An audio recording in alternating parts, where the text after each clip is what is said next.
On April 14, 1912, at 11:40 p.m., RMS Titanic had a terrible accident that led to its ultimate demise 3 hours later. By 2:20 a.m. in the early morning of April 15th, the biggest ship of its time had completely disappeared under the ice-cold surface of the Atlantic Ocean. The Titanic took more than 1,500 lives with it as it sank to its watery grave. That's more than 2/3 of all the people on board. The cause of this horrible disaster, leading to so many deaths, was an iceberg the ship crashed into. Or so we've always been told. But scientists' most recent findings have debunked this theory. In this video, we'll tell you the whole truth that has been buried for over 100 years. At 882 feet 9 inches long, 92 feet wide, 175 feet tall, and with a usable volume of 46,328 tons, the Titanic seemed indestructible. People could walk for miles along her myriad passages and decks. Even the ship's officers needed over 2 weeks to remember their way around this huge construction. The Titanic had 4 massive smokestacks. Each of them weighed 60 tons, and they extended 81.5 feet above the deck. Such an impressive height was necessary to avoid covering the passengers in 100 tons of soot blown off daily. The smokestacks were placed at a 30-degree angle to look even more astonishing and imposing. No less awe-inspiring was the cost of the ship. Its construction demanded $7.5 million. If we take into account modern exchange rates and inflation, in 2016 they would be paying $166 million. Surprisingly, it would turn out cheaper than the production of the world-famous movie Titanic in 1997, which cost $200 million. Harland & Wolff Shipyard took on 3,000 men to build the ship. Even with a huge labor force working 6 days a week from 6 in the morning, it still took 26 months to complete the monumental task. It was a difficult and dangerous work. Imagine doing something at the height of a 20-story building with no safety ropes. But these people needed money to support their families. The builders got £2 a week, which doesn't sound like much, but it was a competitive wage back then. Unfortunately, 8 people died during the building process, and 246 were injured. So it's really hard to fathom that such a complicated mechanism, with all the work, effort, and money spent on its creation, could just sink because of one iceberg. Well, new findings give us reason to believe that the original cause of the catastrophe was not ice, but fire.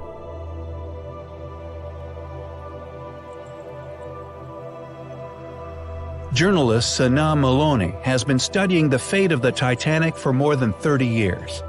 It was he who discovered a huge 30-foot-long black spot on the hull of the ship. He noticed it after examining a photo taken before Titanic's departure. The journalist got hold of an album of previously unpublished photographs that showed the construction of the ship and the preparations for her first and last journey. The fire had to have been burning for 3 weeks at a very high temperature before somebody noticed it. Metallurgy experts are sure that such conditions could have easily weakened the metal, reducing its strength by as much as 75%. That's why the iceberg didn't have any problems tearing a hole in the side of the ship. If not for the fire, it would have been impossible. But the fact that the iceberg hit exactly the spot with the compromised metal is one of the incredible links in the chain of the Titanic's tragic what-ifs. The management of the project knew about the fire and the fact that the ship shouldn't have set off on that fateful voyage. But it would have meant bankruptcy for the ship's owners. The thing is that at the time, miners all over the country were on strike, so there was no coal to sustain the Titanic. But the tickets had already been sold out, and other ships had been canceled since everybody wanted to be the first to sail on the largest ship known to mankind. That's why the owners of the Titanic bought all the coal they could find, and even the coal from other ships. Canceling the trip seemed out of the question. So, to conceal the truth, the ship was turned in such a way that the marks from the fire faced away from the docks toward the sea. Therefore, the passengers couldn't see them. Thus, the journey began. The interior of the Titanic was based on that at the Ritz Hotel in London. The grand staircase went down 7 out of the 10 decks on the ship. It was decorated with paintings, bronze cherubs, and oak paneling.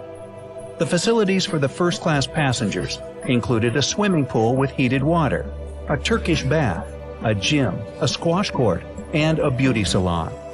Ladies could even order a stylist to help them get ready for dinner. They had an onboard newspaper called the Atlantic Daily Bulletin. There was even a special place for first-class passengers' dogs. The pets were fed, taken for walks, and could even be trained during the voyage. The meals for the first class included 13 courses, each with its own wine. They were a big occasion, lasting about 5 hours. There were 1,500 bottles of wine, 20,000 bottles of beer, and 8,000 cigars. Yet, there were no binoculars.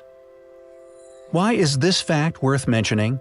Because having binoculars could have saved the Titanic. Here is another tragic coincidence in the chain of unfortunate events. There were no sonar systems in those times, so to detect threats ahead of a liner, special people kept watch using binoculars. But the binoculars on the Titanic had been locked away in a special compartment. The only person with the key to the locker, Second Officer David Blair, was replaced at the last minute. He was in such a hurry to leave the ship that he forgot to hand the key over to his replacement. This fateful forgetfulness was discovered only 3 days later when the ship was already at sea. If the crew had gotten the binoculars, they would have noticed the iceberg earlier and would have just enough time to avoid the crash. Perhaps the crash could also been avoided if the ship hadn't been breaking the speed limit. They were falling behind schedule, and this was unacceptable as it could ruin the Titanic's reputation. That's why the ship was moving at a speed much higher than the one it was designed for. Another criminal negligence was connected with the lifeboats. In order to contain all the people on board, the Titanic needed about 60 lifeboats. The chief designer, Alexander Carlisle, planned to equip the ship with only 48 boats, but eventually the number was reduced even more to 20. This was done purely for cosmetic reasons, since the deck looked too cluttered with 48. These 20 boats could seat only 1/3 of all the people on the ship. Surprisingly, such a hugely insufficient amount of lifeboats was technically legal. According to the laws of that time, the number of boats depended not on the number of passengers, but on the tonnage of a ship. What's more, at the time of the Titanic's construction, lifeboat drills were standard practice on ocean liners. This way, the crew could prepare passengers for an emergency should it occur. But this type of drill never took place on the Titanic.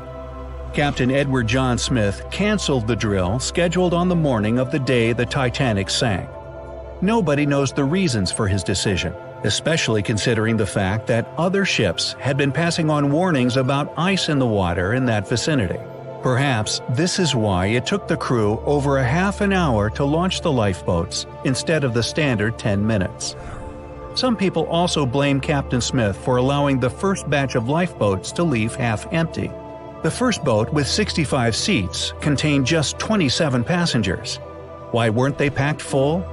In the beginning, people were reluctant to leave the ship and didn't realize that they were in grave danger. In 2012, researchers found out that Captain Smith had failed his first exam in navigation. Eventually he passed, but who knows? Maybe this too played its own role in the disaster. As the Titanic was sinking, the crew sent several distress signals. However, a ship sailing nearby, the Californian, ignored the emergency flare shot in the sky. The captain of the Californian later lost his job after this fact came out. But modern researchers have managed to prove his innocence. Well, better late than never. The reason nobody noticed the signals from the Titanic could be due to the phenomenon of light refraction. When layers of cold air are positioned below layers of warmer air, it causes thermal inversion. Thermal inversion, in turn, leads to the light refracting abnormally. In short, all this creates mirages, and such mirages had been recorded by several other ships sailing in that area. Historian Tim Malton is also convinced that light refraction that night could be the reason why the lookouts missed the iceberg completely. Criminal negligence, tragic and unfortunate chain of coincidences, fire or ice, whatever it was, it took the lives of hundreds of people and still keeps the minds of scientists busy to this day.